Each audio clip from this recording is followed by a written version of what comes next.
আসসালামু আলাইকুম সুপ্রিয় দর্শক, গ্রামে কিংবা শহরে, দেশে অথবা প্রবাসে, যে যেখান থেকে অনুষ্ঠান দেখছেন বা দেখবেন, সবাইকে প্রীতি শুভেচ্ছা ও অভিনন্দন জানাচ্ছি। আরএস টিভি ইউটিউব চ্যানেল দেখার জন্য আপনিও সবান্ধবে আমন্ত্রিত। আরএস টিভির সঙ্গেই থাকুন। আপনাদের সঙ্গে আছি উপস্থাপনায় আমি রেজাউল করিম, পরিচালনায় আছেন রাসেল সরকার, ভিডিও সম্পাদনা করেছেন রাজীব সরকার, তত্ত্বাবধান আছেন আব্দুল মমিন এবং সঙ্গে আছেন মাসুদুজ্জামান বাবু। যেহেতু কন্টেন্টটি ঐতিহাসিক বিষয়ের উপর তৈরি করা বিধায় সময় একটু লম্বা হলেও বিষয়টি ধরে ধরে দেখার জন্য বিনীত অনুরোধ রইল। আরএস টিভির সঙ্গে থাকার জন্য ধন্যবাদ সবাইকে। চলুন অনুষ্ঠানের মূল পর্বে।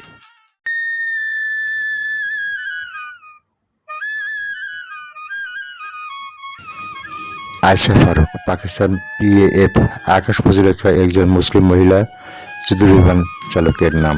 আসসালামু আলাইকুম দর্শক, স্বাগত জানাই আপনাদের আজকের নতুন এই ভিডিওতে। আজ আমরা উপস্থাপন করব আয়েশা ফারুক, পাকিস্তানের আকাশ প্রতিরক্ষায় একজন মুসলিম মহিলা যুদ্ধ বিমান চালকের নাম। দেখার জন্য আপনারা আমন্ত্রিত।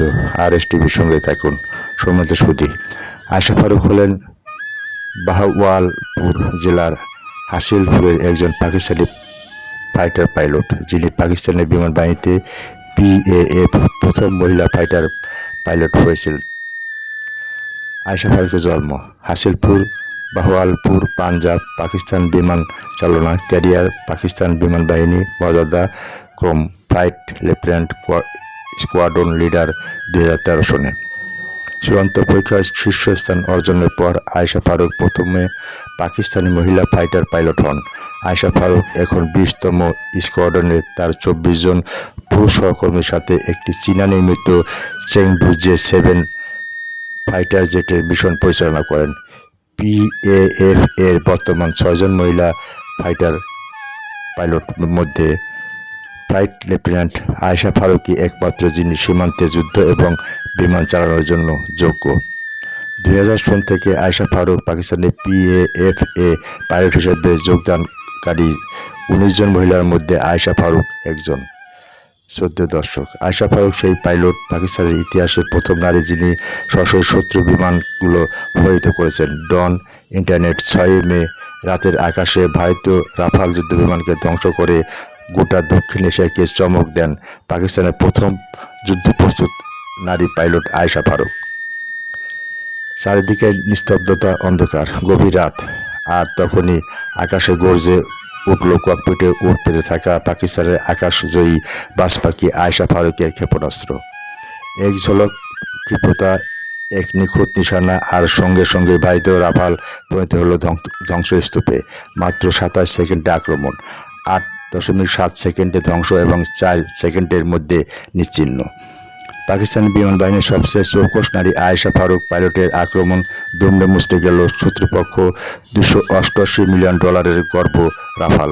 শুধু ভারতের নয়, সেদিন মাঝরাত্রে আকাশে চুরমার করে দিয়েছেন ফরাসি বিমান শিল্পের দাম্ভিক ইতিহাসও। আয়েশা ফারুকের ছোড়া ক্ষেপণাস্ত্রে বিশ্বের প্রথমবারের মতো ব্যবহৃত হয় আকাশ যুদ্ধের পশ্চিমা পঙ্খিরাজ Rafale. BBC, New York Times থেকে শুরু করে খোদ রাফাল কর্মকর্তারাও স্বীকার করেছেন রাফাল প্রবাহিত হয়েছে। প্রিয় দর্শক, একটি AIM 120C AMR AAM ক্ষেপণাস্ত্র ছুড়ে দেখিয়ে দিয়েছেন নারীরাও যে কোনো ক্ষেত্রে পুরুষদের সমান দক্ষতা অর্জন করতে পারে। ভারতীয় রাফাল প্রবাহিত ঘটনা শুধু সামরিক দিক থেকে গুরুত্বপূর্ণ নয়, এটি পাকিস্তানের নারীদের ক্ষমতায়নের এক মাইল ফলক বলে মনে করছেন বিশেষজ্ঞরা। যুদ্ধের ইতিহাসে প্রথমবার এক নারী পাইলটের হাতে রাফাল হারালো ভারত। যে আকাশে এতদিন পুরুষের একাধিপত্য ছিল, সেই আকাশে এবার নারীর শক্তির গর্জন শোনা গেল।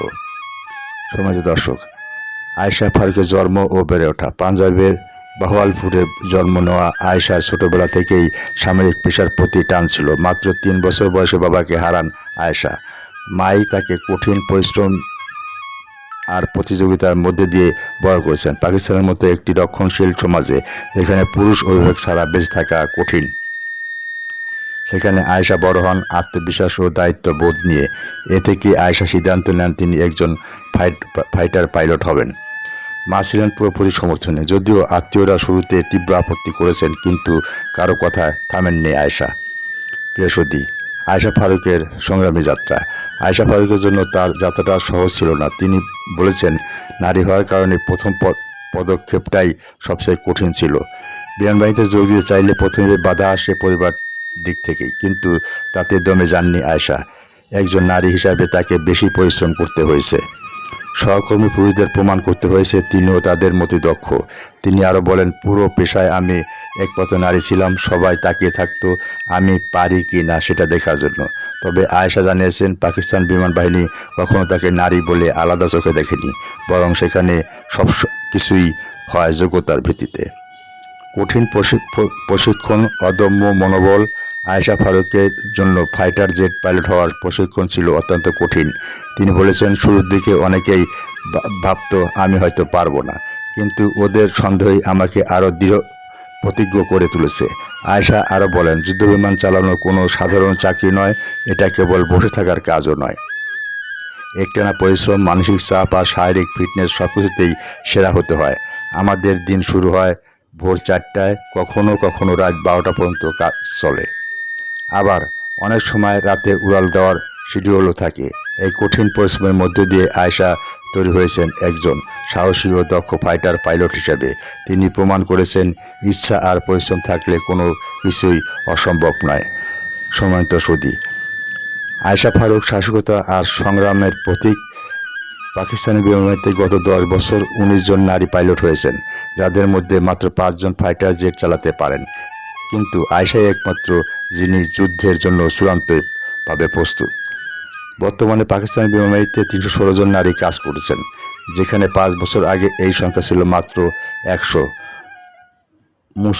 মুসাফ এয়ারবেস এক সাংবাদিককে আয়েশা বলেছিলেন, আমি আলাদা কিছু ভাবি না, আমরা সবাই একই প্রশিক্ষণ, একই চ্যালেঞ্জ। আমাদের অঞ্চলের ভূ রাজনৈতিক অবস্থান ও সন্ত্রাসবাদের হুমকির কারণে আমাদের সদা প্রস্তুত থাকতে হয়। তার কথা স্পষ্ট, এই পেশা তিনি সৌন্দর্য বা আরাম খুঁজতে আসেননি, এসেছেন দেশকে রক্ষা করতে।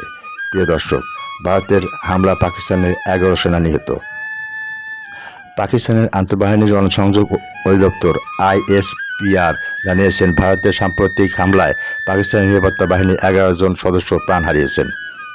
আহত হয়েছেন আরও 78 জন। একই সঙ্গে হামলায় 7 জন নারী ও 15 জন শিশু মোট 40 জন বেসামরিক নাগরিক নিহত হয়েছেন। নিহত সেনাদের মধ্যে রয়েছেন নায়েক আব্দুর রহমান, ল্যান্স নায়েক দিলওয়ার খান, ল্যান্স নায়েক ইকরামুল্লাহ, নায়েক ওয়াকার খালিদ, সিপাহী মোহাম্মদ আদিল আকবর এবং সিপাহী নিসার। এছাড়াও বিমান বাহিনীর নিহতদের মধ্যে রয়েছেন squadron leader Usman Yusuf, chief technician Aurangzeb, senior technician Rajeev, corporal technician Faruk ও সিনিয়র টেকনিশিয়ান মুবাশির। উল্লেখ্য, 22শে এপ্রিল জম্মু কাশ্মীর পহেলগ্রামে একটি বন্দুকধারী হামলায় 26 জন নিহত হওয়ার ঘটনায় ভারত পাকিস্তানের উপর দায় চাপায়। এর জেরে ইসলামাবাদ সামরিক অভিযান চালায় দিল্লি। সেই ঘটনার পাল্টা প্রতিক্রিয়াতে পাকিস্তান তাদের সামরিক অভিযানের ঘোষণা দেয়। 4 দিনব্যাপী টানা সংঘাতের পর 10 মে শনিবার যুদ্ধবিরতি হয় ভারত পাকিস্তানের। মোদির ভাষণ শেষ হতেই কাশ্মীর পাঞ্জাবে ড্রোন ও বিস্ফোরণ। পহেলগামে সন্ত্রাসী হামলার পর অপারেশন সিঁদুর নিয়ে জাতির উদ্দেশ্যে সোমবার রাত 8টায় স্থানীয় সময় প্রথমবার ভাষণ দেন ভারতের প্রধানমন্ত্রী নরেন্দ্র মোদী। তার ভাষণ শেষ হওয়ার পরপরই ভারতের নিয়ন্ত্রিত কাশ্মীর, সাম্বা জেলায় এবং পাঞ্জাবের জলস্করে ড্রোনের গতিবিধি লক্ষ্য করা যায়। ঘটনার পরপরই সাম্বা, পাঠানকোট ও আশপাশের এলাকার সতর্কতা হিসাবে ব্ল্যাক আউট কার্যকর করা হয়। সাম্বা থেকে পাওয়া ভিডিও ফুটেজে দেখা গেছে, আকাশে লাল রঙের রেখা ও বিস্ফোরণের শব্দ শোনা যাচ্ছে, যা পালিত বিমান প্রতিরক্ষা ব্যবস্থার সক্রিয় প্রতিরক্ষা প্রমাণ বলে মনে করছেন বিশেষজ্ঞরা। ড্রোন শনাক্ত হওয়ার সঙ্গে সঙ্গেই প্রতিরক্ষা বাহিনী সেগুলোর দিকে গুলি ছুটতে প্রতিরোধের চেষ্টা করে।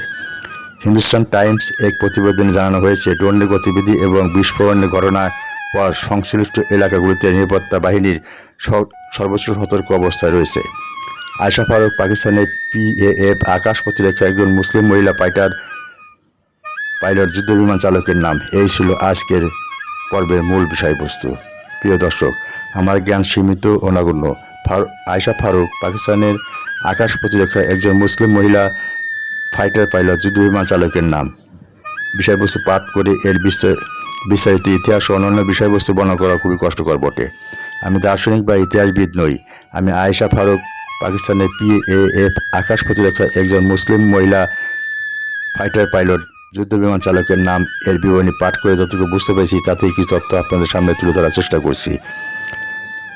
আমি ধন্যবাদ জানাই উইকিপিডিয়া ও যুগান্তরকে। বীরত্বের জন্য সেলুট জানাই আয়েশা ফারুককে। কাউকে ছোট অথবা বড় করে দেখা আমার উদ্দেশ্য নয়। ইতিহাসে প্রাথমিক তথ্য যদি মানব কল্যাণে কিঞ্চিত উপকার আসে সেই প্রত্যাশায়। আমার লেখাতে যদি আমি তথ্যগত কোনো ভুল করে থাকি তবে নিজ জ্ঞানে ক্ষমা করে দেবেন। ভুল করে ধরে দিলে আমি অবশ্যই শুধরে নেবার চেষ্টা করব ইনশাল্লাহ। তথ্য জন্য ধন্যবাদ ও কৃতজ্ঞতা জানাই উইকিপিডিয়া এবং যুগান্তর পত্রিকাকে। সবার কাছে দোয়া ও ক্ষমা প্রার্থনা করছি। আজ বিদায় নিচ্ছি। দেখা হবে নতুন কোনো অনুষ্ঠান ও তথ্য নিয়ে। ভালো থাকুন, সুস্থ ও নিরাপদ থাকুন। RS টিভির সঙ্গেই থাকুন। বন্ধুদের দেখার সুযোগ করে দিতে অবশ্যই লাইক, কমেন্ট এবং শেয়ার করুন। আল্লাহ হাফেজ।